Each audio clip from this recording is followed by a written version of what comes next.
Hey guys, thanks for coming back to my channel. I have some time right now to do a quick vlog because the house is empty, so it's pretty quiet and there's still a little bit of sunlight, so I don't really have to do any special settings for that.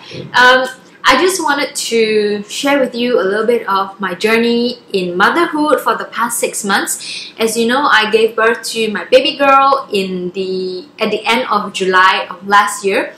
And so right now she's slightly older than 6 months, and I thought it would be just a good idea to share what the past 6 months have been like for me as a new first-time mom.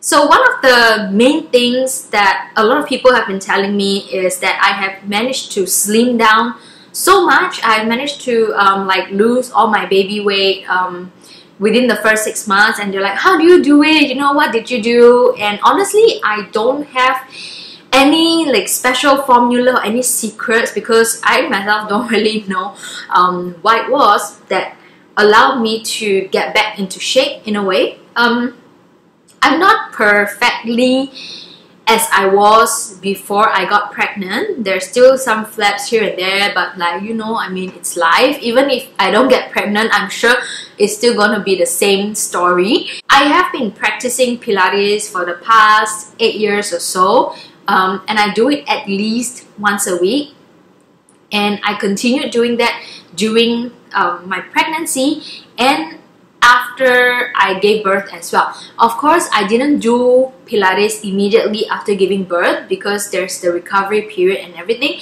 And I did also 1 month of confinement, which I will touch upon later. And what I like about Pilates is that it actually kept me active while I was pregnant and also after I had given birth. And I like that it really helped me to strengthen my core and well, basically all the muscles that you should strengthen, right? You strengthen it during Pilates. So I guess that in a way helped me to stay active during the pregnancy and after the pregnancy, which really helps you. I don't know, I think being active is still so much better than not being active at all. So I think that's something I would encourage a lot of you to try out if you are either thinking of getting pregnant or have just given birth. So pre-pregnancy, the Pilates that I did was mainly mat work, so I had never been on the reformer machine. But when I got pregnant, I took classes in prenatal Pilates, which really helped me because my body was changing and I was starting to get body aches and pains in areas that you didn't even know, or I didn't even know was possible to hurt. And Pilates really helped me in that. And post-pregnancy, so after giving birth, I continued doing Pilates on the reformer machine, but it was more of a postnatal Pilates kind of thing, and this helped me to regain the strength in wherever that it was important. I think the diet is also very important after you've given birth. Actually, the diet while you are pregnant is super important as well. Like, I know a lot of people talk about, you know, you get cravings and you want to eat a lot of like spicy food or weird cravings in the middle of the night. I did not exactly have cravings actually during my pregnancy. I also knew that it was important to take note of what you were eating during pregnancy because everything goes to the baby. So I was trying to eat a balanced diet. I was trying as much as possible to eat healthily, to eat, you know, grains, protein, just a wide variety of food, so that the baby sort of gets a taste of all these different kinds of foods, which at some point, I mean, to a certain extent, I heard that it actually helps to reduce the chances of the baby getting any allergies to any specific type of food. So it's always a good idea to eat a balanced diet, eat whenever you're hungry, eat as often as you can, but make sure it's healthy and eat a lot of different things. So post-pregnancy, immediately after, I did 1 month of confinement, and what happens during confinement is that we had a nanny that came over to live with us for an entire month, and she would help me to take care of my baby throughout the entire month. So she does both the day and the night shift, and she did everything you could even imagine, you know, that a nanny would do for a baby. So basically, she would feed her, she would feed me, she cooked my meals, my confinement food, which was very important for recovery, and she fed the baby, she bathed the baby, she changed her diapers, she taught us how to do all of that as well. And during that time of confinement, I was also trying to get my milk supply up and going. So the things that she made for me included things like a lot of fish.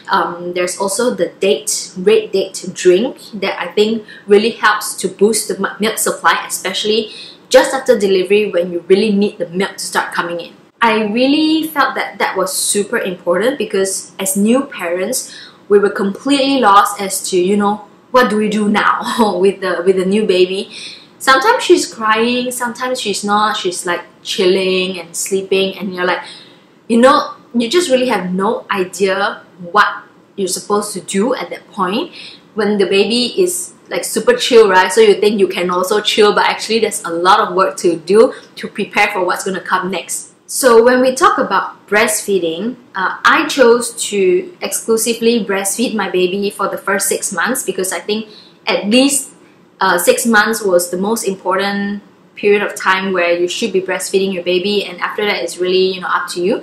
But I mean, there are also mothers who decide never to breastfeed their baby, and I'm perfectly fine with that too. It's just personal choice. So I think we were pretty lucky that my baby has latched extremely well since the first day that, you know, she met the world. And the first few times we saw her latching, we were like so amazed because she just really went for it.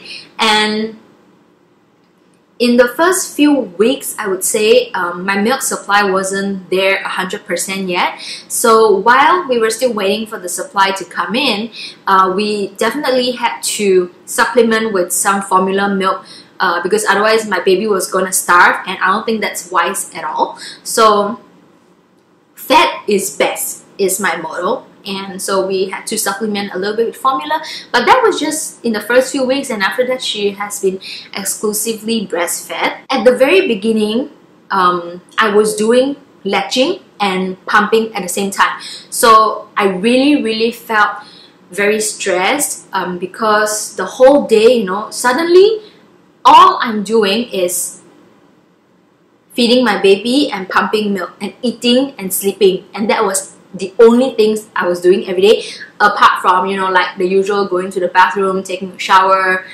maybe talking to my husband and things like that. But really, it was such a big change in my lifestyle, and up till now actually I have been struggling with this change in who I was, who I had become, and what my life had become. I don't think I was ever fully prepared for that change in my life, and honestly I was not exactly happy or cheerful, you know, because my life was no longer the same. And it was only recently, probably in the last 2 or 3 weeks, that I, you know, after weaning my baby off me and having her do full nights, that I realized like, oh wow, I can finally have my life back, and it is such a huge relief. Another thing that I felt or I feel is really important is jamu massage. So jamu massage is where you get a lady who knows how to do jamu massage to come over to your place, probably I think every day for like 10 sessions, so 10 days or plus or minus a few days depending on the package that you get. And what she does is she comes and she massages basically your entire body, but a lot of concentration on the tummy core area, where she does her best to push your organs back into their original positions so that your body can go back to shape as soon as possible after delivery. And I think that is actually the most important thing that helped me get back into my pre-baby physical shape. Jamu massage is actually quite painful, to be honest, especially if you also do a massage on your boobs to help stimulate the production of breast milk.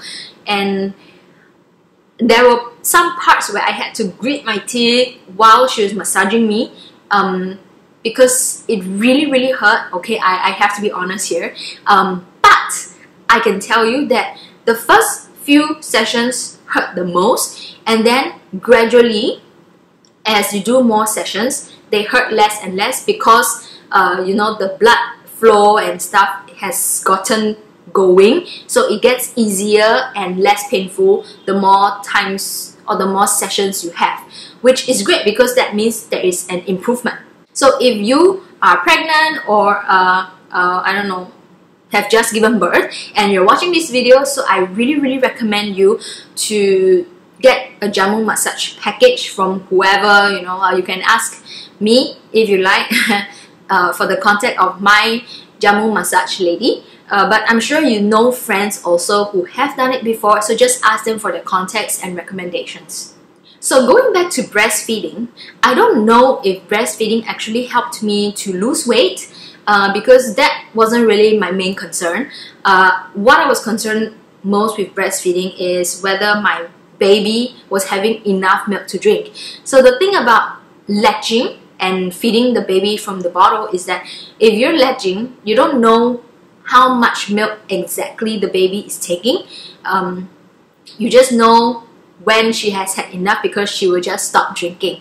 Whereas if you feed breast milk or formula milk from a bottle, then you can measure how much your baby drinks each time. And because we were doing a little bit of both, I kind of had an idea of how much milk she was taking at each session when she was drinking. And actually for our baby, I think she was drinking a little bit much because we were talking with friends and finding out, you know, just how much their babies were taking, and our baby was taking like 120 ml at 2 months old, and I think other people's babies were taking like 60 or 80 ml at each session. So I guess, I mean, for every baby it's different, so just make sure your baby is drinking well, gaining weight, happy, active, alive. I think that's what's most important. At the very beginning of my breastfeeding journey, I think about the 3rd day after delivery, I had what is called milk fever. So milk fever is something that is very similar to mastitis, except that it's not really. It happens, I think, to some mothers when they have just given birth and the milk is coming in, so they want to breastfeed the baby, and so suddenly the milk comes in and therefore your boobs will get like engorged, and then you will get sort of like a fever as a reaction to this sudden influx of milk production. This is something that's not talked about enough, and I think more mothers should know about this, that it's actually quite common and normal to experience milk fever. So what I did was just, you know, pop some Panadol, go to sleep because it happened at night, and then by the next morning I was completely fine again. So I hope you find my video helpful to you, and if there's any more questions that you might have, just leave me a comment and let me know, and I'll see you in my next video. Bye!